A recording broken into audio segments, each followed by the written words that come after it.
Our family grew up in the high desert country. 우리 가족은 남부 유타의 사막 고원지대에서 성장했습니다.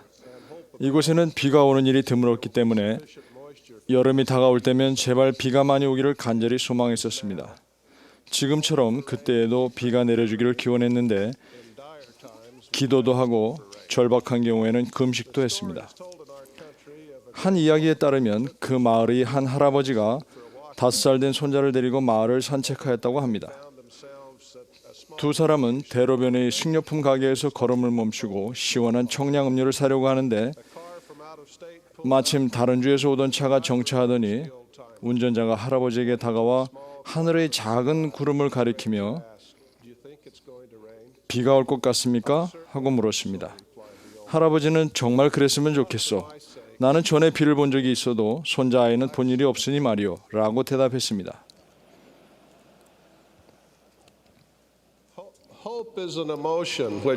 마음의 소망을 품으면 우리의 일상생활은 풍요로워집니다. 소망은 만사가 잘 될 것이라는 바람으로 정의할 수 있습니다. 소망을 지니면 희망과 자신감을 갖고 기대하게 됩니다. 따라서 소망을 지니고 미래의 일을 자신감을 갖고 기대할 때 우리의 삶은 차분해집니다.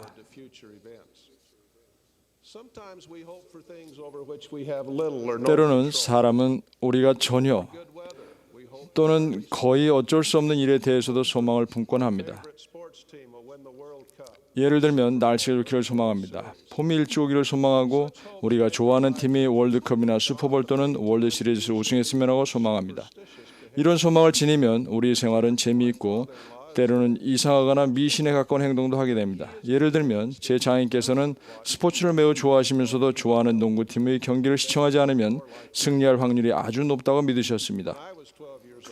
12살이 되었을 때 저는 이기겠다는 일념하에 출전하는 리틀 야구 경기에서 매번 세탁하지 않은 양말을 꼭 신어야 한다고 고집했습니다. 그래서 제 어머니는 언제나 뒷문에서 제게 양말을 신겨주셨습니다.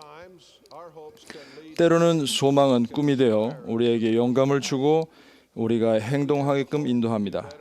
학교 생활을 더 잘하겠다는 소망을 품게 되면 그것이 동기가 되어 공부를 열심히 하고 희생도 마다하지 않습니다.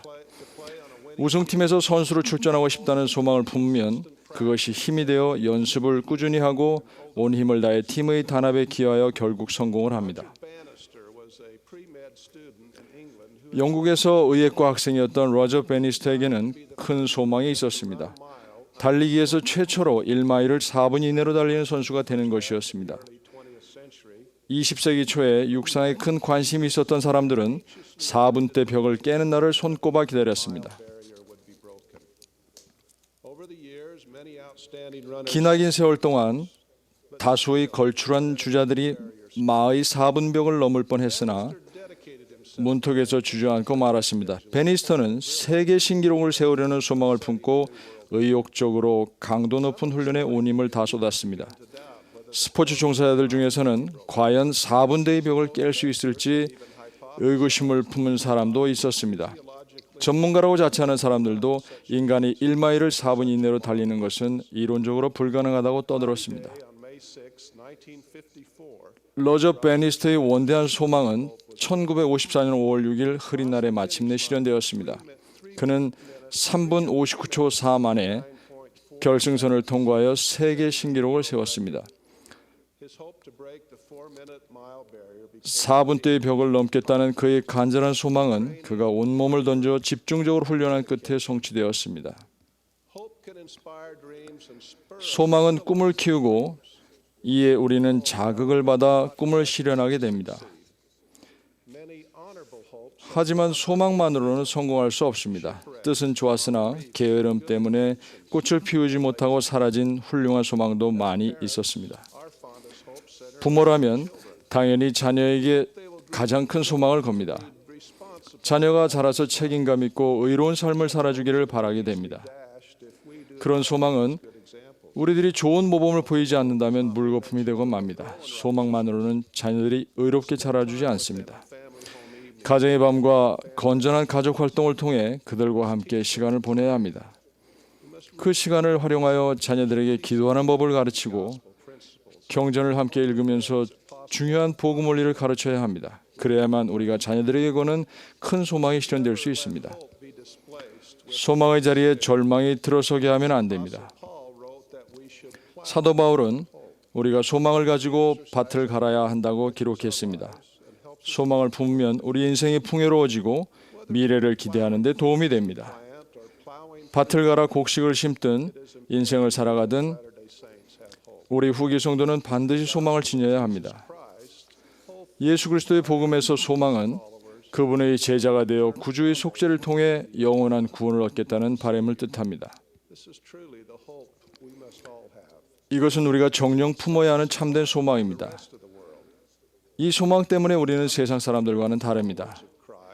베드로는 일찍이 그리스도를 따랐던 사람들에게 너희 속에 있는 소망에 관한 이유를 묻는 자에게는 대답할 것을 항상 준비하라고 권고했습니다.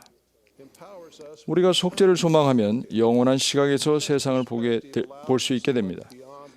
영원한 시각을 가지면 이 생을 넘어서 미래의 영원한 세계를 생각하게 됩니다. 변덕스러운 세상사에 갇혀 허우적거릴 필요는 없습니다. 우리는 가족과 사랑하는 사람들에게 인봉되어 해의 영광에 가기를 소망해야 합니다. 복음에서 소망은 신앙 및 사랑과 분리해서 생각할 수 없습니다. 디테프 우트도르프 회장님은 이렇게 가르쳤습니다. 소망은 신앙 및 사랑과 함께 세 다리 의자에 달린 하나의 다리입니다. 이 세 다리가 있으면 지면이 거칠거나 고르지 못해서 우리의 삶은 안정될 수 있습니다. 모로나이는 몰모교의 마지막 장에서 이렇게 적었습니다. 그런즉 반드시 신앙이 있어야 하며 반드시 신앙이 있어야 할진대 또한 반드시 소망이 있어야 하며 반드시 소망이 있어야 할진대 또한 반드시 사랑이 있어야 하느니라. 또 너에게 사랑이 있지 아니하면 너희가 결단코 하나님 나라에서 구원을 받을 수 없고 너희가 신앙이 없어도 하나님 나라에서 구원받을 수 없으며 너희에게 소망이 없어도 구원받을 수 없느니라. 러셀 넬슨 장로님이 이렇게 가르쳤습니다. 신앙의 근본은 예수 그리스도며 소망의 중심은 속죄입니다.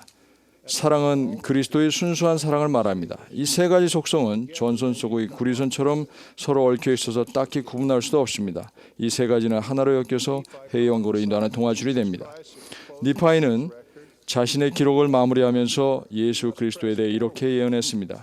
그런즉 너희는 소망의 완전한 밝은 빛과 하나님과 만인에 대한 사랑을 가지고 그리스도를 믿는 굳건함을 지니고 힘써 앞으로 나아가야만 하느니라.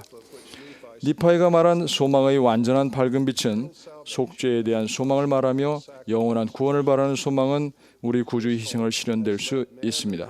어느 시대를 막론하고 사람들은 이 소망 덕분에 놀라운 일들을 행할 수 있었습니다. 고대 사도들은 세상을 돌아다니면서 그분에 대해 간증하고 필경에는 그분을 위해 봉사하다 생을 마쳤습니다. 이 경륜의 시대에도 교회의 초기 회원들 다수가 가슴에 소망과 신앙을 가득 품고 집을 떠나 대평원을 횡단하여 솔트레이크 계곡으로 갔습니다. 과거에 과부였던 메리 머레이 모덕은 1851년 67세에 스코틀랜드에서 교회 회원이 되었습니다. 그녀는 키가 1.4m였고 체중은 간신히 41kg밖에 되지 않는 작은 체구의 여성으로 8명의 자녀를 낳았고 그중 6명만이 살아남아 장성했습니다. 체구가 작았던 탓에 자녀와 손자녀들은 그녀에게 꼬마 할머니라는 애칭을 붙여주었습니다. 그녀의 아들 존 머덕은 아내와 함께 교회 회원이 되어 1852년에 어린 두 자녀를 데리고 유타로 떠났습니다. 가족들이 어려움을 겪긴 했지만 4년 뒤에 존은 어머니가 솔트레이크 시티에서 가족과 합류할 수 있도록 필요한 돈을 그녀에게 보냈습니다. 메리는 작은 체구에도 불구하고 큰 소망을 품고 73세의 나이에 서부 유타로 힘든 여행을 시작했습니다. 그녀는 대서양을 안전하게 건넌 뒤에 불운했던 마틴 손수레 부대에 합류하게 되었습니다. 7월 28일에 이 손수레 개척자들은 서부로 이동하기 시작했고 이 부대가 겪은 고초는 이루 말할 수도 없었습니다. 575명의 대원들 중 4분의 1 정도가 유타에 도착하기 전에 죽었습니다. 브리감령 회장이 구조대를 조직하여 마차와 물자를 보내 눈 속에서 오도 가도 못하던 성도를 찾아 나서지 않았더라면 더 많은 사람이 죽었을 겁니다. 메리 머덕은 1856년 10월 2일에 네브라스카주 침리로 근처에서 숨을 거두었습니다. 이곳에서 그녀는 여독과 험한 날씨, 고난 때문에 쓰러졌습니다. 그녀의 연약한 몸으로는 성도들이 겪는 고초를 더 이상 견뎌낼 수 없었습니다. 숨을 거둘 무렵 그녀는 유타에 있는 가족을 생각했습니다. 이 충실한 개척자 여인이 마지막으로 남긴 말은 내가 시온을 바라보며 죽었다고 존에게 전해주세요 였습니다. 메리 모레이 머덕은 서부로 대담하게 떠났던 수많은 초기 개척자들에게 소망과 신앙의 모범이 되었습니다. 오늘날의 영적인 여정에도 초기 개척자들의 못지않은 소망이나 신앙이 필요합니다. 고난은 다를 수 있겠으나 힘겨운 노력을 해야 한다는 점은 같습니다. 소망을 가져 의로운 꿈을 성취하기를 간구합니다. 특히 속죄에 대한 소망을 가져서 신앙과 사랑이 커지고 미래의 생에 대한 영원한 시각을 가질 수 있기를 간구합니다. 우리 모두가 이 소망의 완전한 밝은 빛을 지닐 수 있기를 예수 그리스도의 이름으로 간구합니다. 아멘.